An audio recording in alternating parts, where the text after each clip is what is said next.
नमस्कार दर्शक बंधु आज हूँ डिसेम्बर मास 31 तारिख बुधवार। चलतु नजर पकेबा देश विदेश प्रमुख खबर गुड़िक ता पूर्व चैनल नुआ थिले चैनल को सब्सक्राइब करी पाखर आसुवा बेल आइकन को ऑन करी रखंतु एमती लेटेस्ट न्यूज सर्वप्रथमे देखिबा पई। तेबे आसंतु आज दिनर गुरुत्वपूर्ण खबर गुड़िक नजर पकेबा।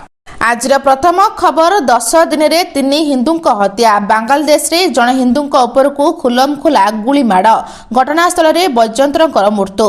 बांग्लादेश पुणी थे आश्चर्यजनक खबर आसुछि। दीपू चंद्र दास एवं अमृत मंडल परे मयम नरसिंह आउ जड़े हिंदू को हत्या कर दाबी कर घटना एक कपड़ा कारखाना रे घटी जोठारे नोमान मिया नामक जड़े व्यक्ति 42 वर्ष वैजयंतर विश्वास को गुली कर हत्या कर कारखाना रे हिंसा घटिला।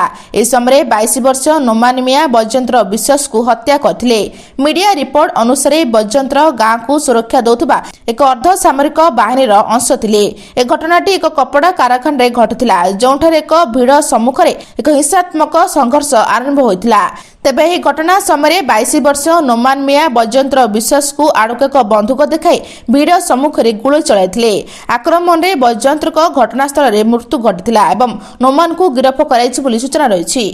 परवर्ती खबर जनवरी 2 रु युक्त 2 प्राक्टिकल फेब्रुआरी 18 रु 25 जाए मुख्य परीक्षा।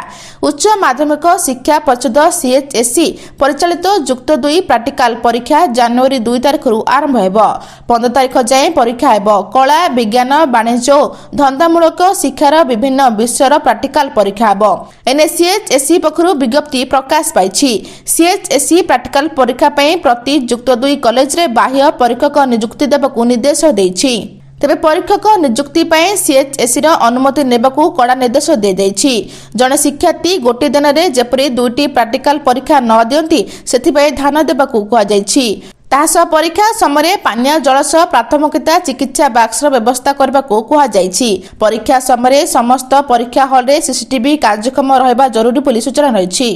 परवर्ती खबर राज्य सरकार का नुआ योजना एणिकी एमान को प्रति मास रे मिलिबो 1500 लक्षाए टंका। किन्नर को लालन पालन पे सेमानक अभिभावक को प्रति मास रे मिलिबो 1500 टंकार आर्थिक सहायता। पिला को 18 वर्ष हेबा पर्यंत मिलिबो एही आर्थिक सहायता एवं कोनोसी कारणरू बापा मां को मृत्यु हेले वैध एवं सठिक प्रमाणपत्र देखाई पिलाटर नुआ अभिभावक को एही सहायता राशि दिया जिवो। एसबु सहायता पाइबा पई आवेदनकारी को जातीय किन्नर पोर्टल रे पंजीकरण करबाकू पड़िबो।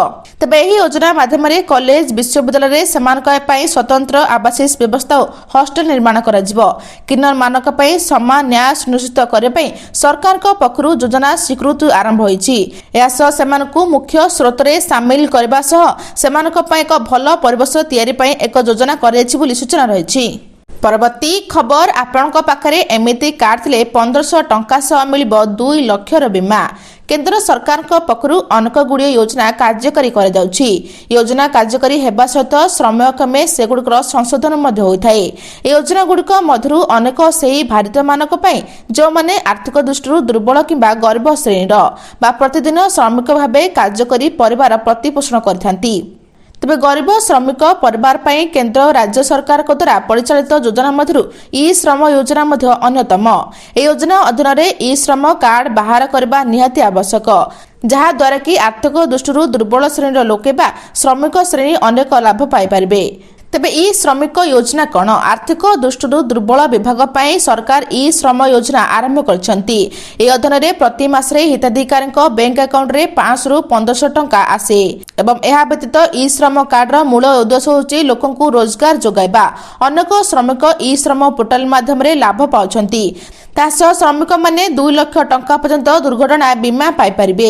गर्भवती महिलांक पिलामानकर भरण पोषण सहायता दुर्घटनार अक्षम हेले 1 लाख टंकार आर्थिक सहायता जोगा दिजो बोली सूचना रही।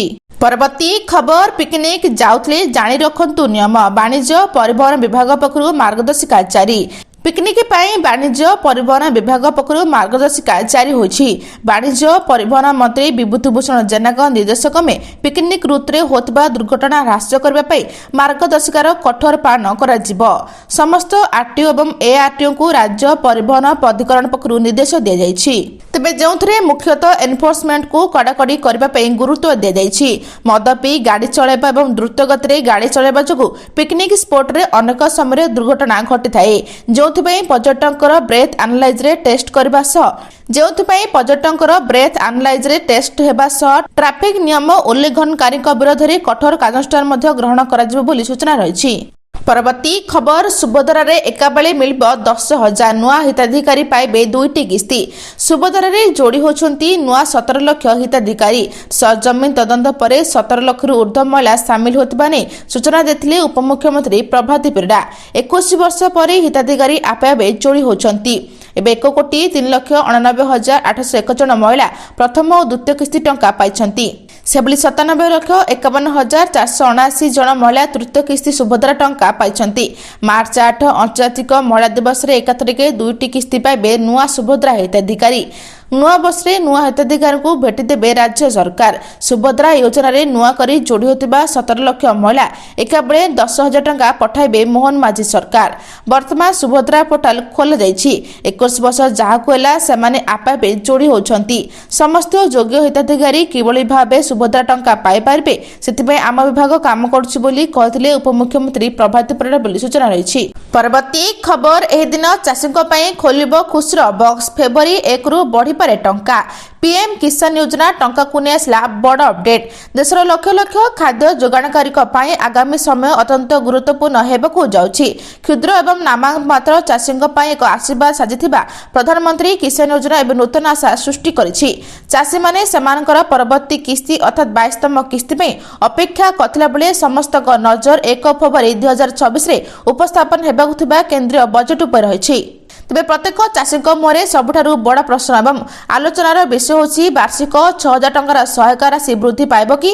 କ୍ରମାଗତ ବୃଦ୍ଧି ପାଉଥିବା ମୁଦ୍ରାସ୍ଫୀତି ଏବଂ କୃଷି ଖର୍ଚ୍ଚକୁ ଦୃଷ୍ଟିରେ ରଖି ସମ୍ମାନ ନିଧି ରାଶି ବୃଦ୍ଧି ପାଇଁ ବହୁଦିନରୁ ଦାବି ହୋଇ ଆସୁଛି।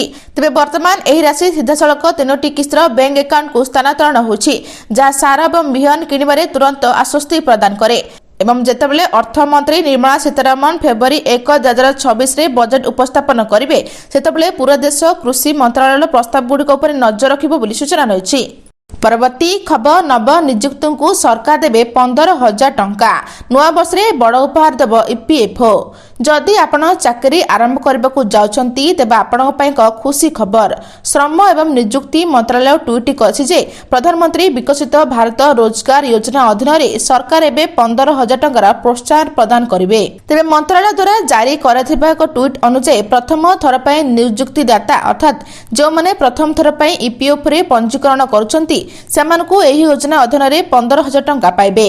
ଆପଣ ଏହି ଯୋଜନା ବିଷୟରେ ଅଧିକ ସୂଚନା pmvri.labor.government.in ରେ ପାଇପାରିବେ। ମନ୍ତ୍ରଣାଳୟରେ ଟ୍ୱିଟ୍ ଅନୁଯାୟୀ ଏହି ଯୋଜନା କେବଳ ପ୍ରଥମ ଥର ପାଇଁ ଇପିଏଫ୍ରେ ପଞ୍ଜୀକରଣ କରୁଥିବା ବ୍ୟକ୍ତିମାନଙ୍କୁ ଲାଭ ଦେବ ବୋଲି ସୂଚନା ରହିଛି।